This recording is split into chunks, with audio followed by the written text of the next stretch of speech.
mudar não é fácil para ninguém. Quando a gente observa uma situação que gera mais agitação, desconforto, incômodo, tristeza, ansiedade, tem alguma coisa que precisa ser transformada internamente. A gente vive numa era maravilhosa, em vários sentidos, onde a gente pode fazer isso, pegar um telefone celular, se comunicar com quem quer que esteja lá fora, expressar a nossa verdade e muitas vezes ajudar algumas pessoas com isso.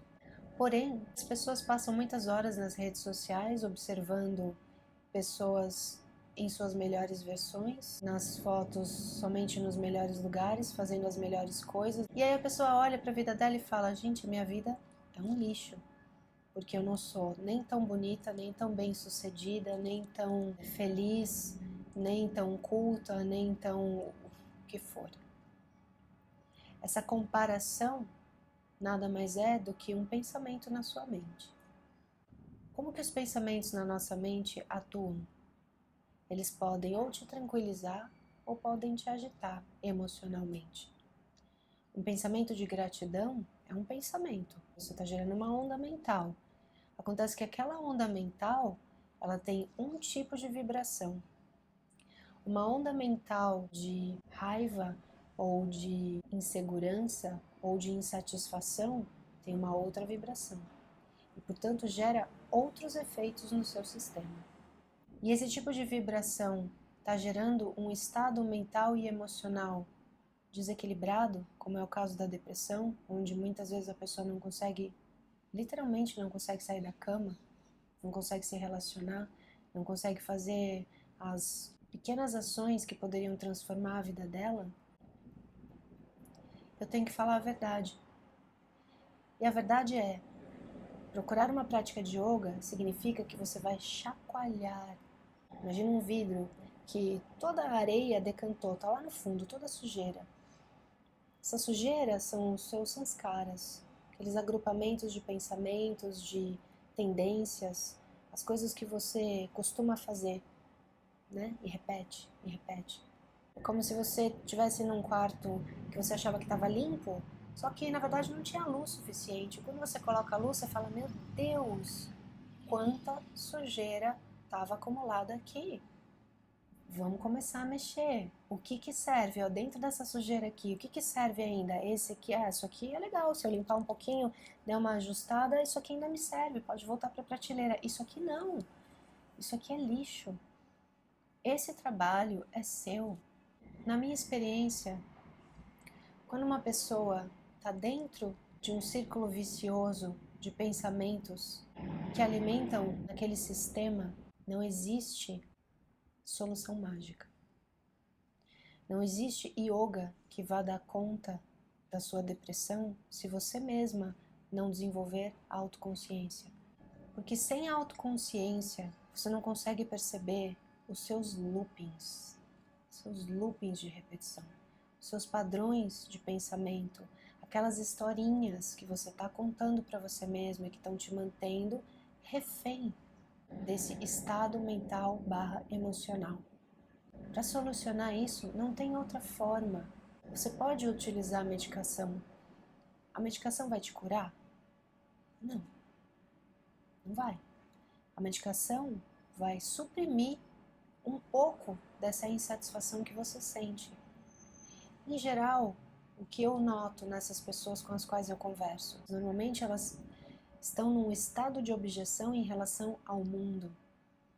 Eu não gosto de como isso acontece, eu não gosto de como isso aconteceu. Às vezes são coisas do passado, que ela tá lá, nutrindo, acreditando e ainda lembrando.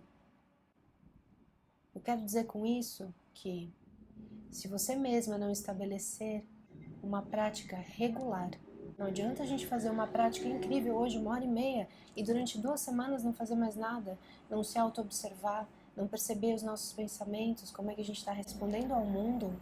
Não adianta isso.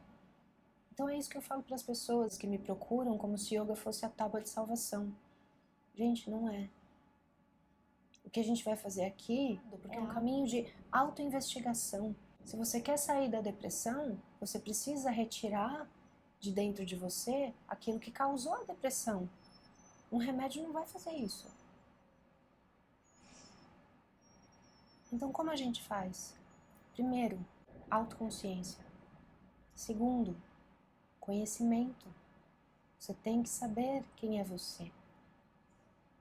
Você tem que entender que você não é os seus pensamentos, você não é o seu corpo, você não é as suas emoções, você é aquilo que contempla tudo isso, aquilo que experimenta tudo isso.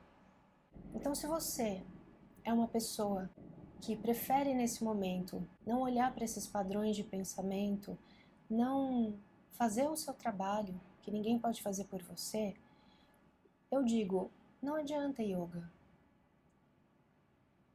Ou, se você é uma pessoa que toma remédio porque precisou tomar, eu entendo, existem fases e fases, né, dessa síndrome. E tudo bem, a gente às vezes precisa da medicação por alguns instantes porque não aguenta o peso da nossa própria mente, dos nossos próprios pensamentos, das nossas emoções. É muito, eu entendo isso.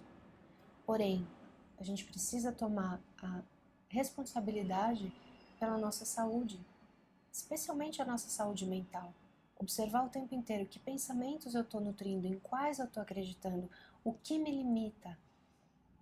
Sem ficar preocupado em como vai ser quando eu chegar lá, como vai ser quando eu não tiver mais que tomar remédio, ou quando eu já estiver boa. Foram anos e anos e anos de condicionamento, anos e anos e anos de desrespeito. Coisas que você não ouviu, coisas que você suprimiu, crenças nas quais você acreditou, pensamentos que você nutriu e que não te servem. São um desserviço, realmente. Então, para desfazer tudo isso, dá um pouco de trabalho sim, leva tempo. Então tenha paciência, faça seu trabalho. Isso se você se interessar na cura, se você se interessar em realmente não ser mais um deprimido, porque até disso a gente tira vantagem. É verdade, nossa mente, nossa identificação com o personagem toma umas formas muito estranhas.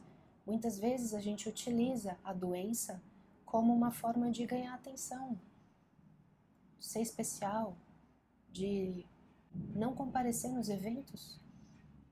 E se a gente simplesmente conseguisse acessar dentro de nós a força, a estrutura, para poder dizer sim quando quer dizer sim e não quando quer dizer não? Talvez a gente não precisasse de depressão. Talvez a gente pudesse começar a observar o que é saudável pra gente e o que não é. O que é correto pra gente e o que não é, né? Essa depressão, essa ansiedade vão ser memórias. Eu tenho a memória da ansiedade, eu sei como é. Eu sei como é ter crise de pânico e achar que eu vou morrer e me sentir sem chão, literalmente, que é o que eu sentia. Eu sei o que é isso. Eu sei quão difícil é quando a gente está numa situação dessa, a gente falar, não, espera, eu não posso acreditar nesses pensamentos. Só que o que me salvou foi exatamente isso. Então, a minha mensagem de hoje é essa, mudar, gente, dá trabalho. Só que é um trabalho gostoso de fazer. Você pode se apaixonar pelo processo da mudança.